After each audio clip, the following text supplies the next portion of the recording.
AfD გერმანიაში.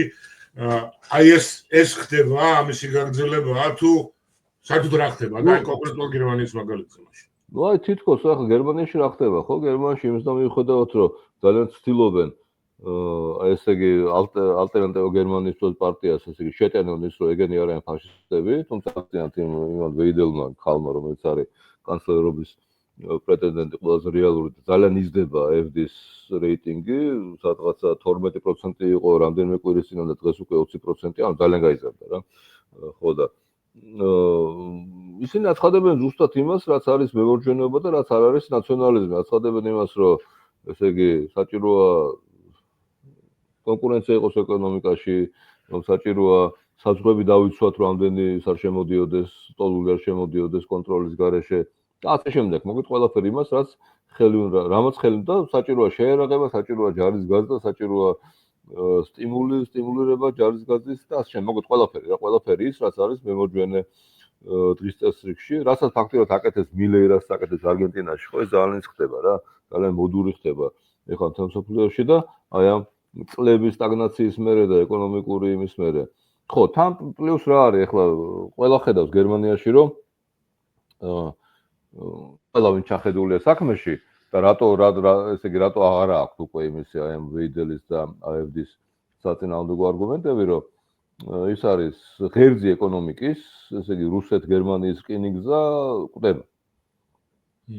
ან მალე აღარ იარსებებს რა, მალე აღარნაირი ჩინური ტვირთი იმისი რუსეთის გავლით გერმანიაში აღარ შევა და გერმანია მე ამას აღარ დაიწყა, აღარ გაანაწილებს იმაში მთელ მსოფლიოში. ეს იყო აქამდე გერმანიის ისა გერმანიის ეკონომიკის ღერძი და თუ გერმანია იყო კეთილდღეობის ქვეყანა მიუხედავად იმისა, რომ ჰქონდა ძალიან პროტექციონისტული ეკონომიკა, არა მარტო საზღვარგარეთ ამაჭრობაში, არამედ შიგნითაც, აი ეს იყო ის, რაც აწუხებდა გერმანიას, ხო? იმიტომ რომ ეს ტვირთი, ჩინური ტვირთი, რაც უნდა წასულიყო მთელს იმაში, მთელს ევროპაში და რაც უნდა წასულიყო ოკეანის გაღმა, აღმოსავლეთ სანაპიროზე, ამერიკის შეერთებული შტატების და არა მარტო ამერიკის შეერთებული შტატების შედიოდა რუსეთიდან რუსეთიდან გამანაწილებელი საწყობი იყო ის. ანუ ნახევარს ეკონომიკის ნახევარს გერმანიის ქმნიდა ეს რკინიგზა, ნახევარს ქმნიდა რა.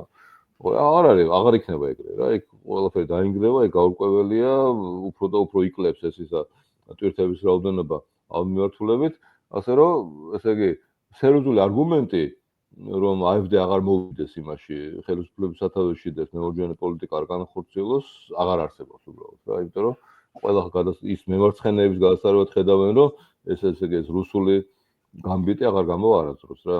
იმიტომ რომ დამთავრდა იქ რუსეთის დრო მთავრდება, სანქციებზეა და ეს ეკონომიკური სასწაული, რასაც თითქოს გერმანია ახდენდა აი ამ იმითი რა, ჩინურ-რუსული რკინიგზით, ეს ფაქტიურად მიდის ბოლოსკენ რა. და არავის არ უნდა ამ დროს იყოს იმაში ქვეყნის სათავეში, ბუნებრივია.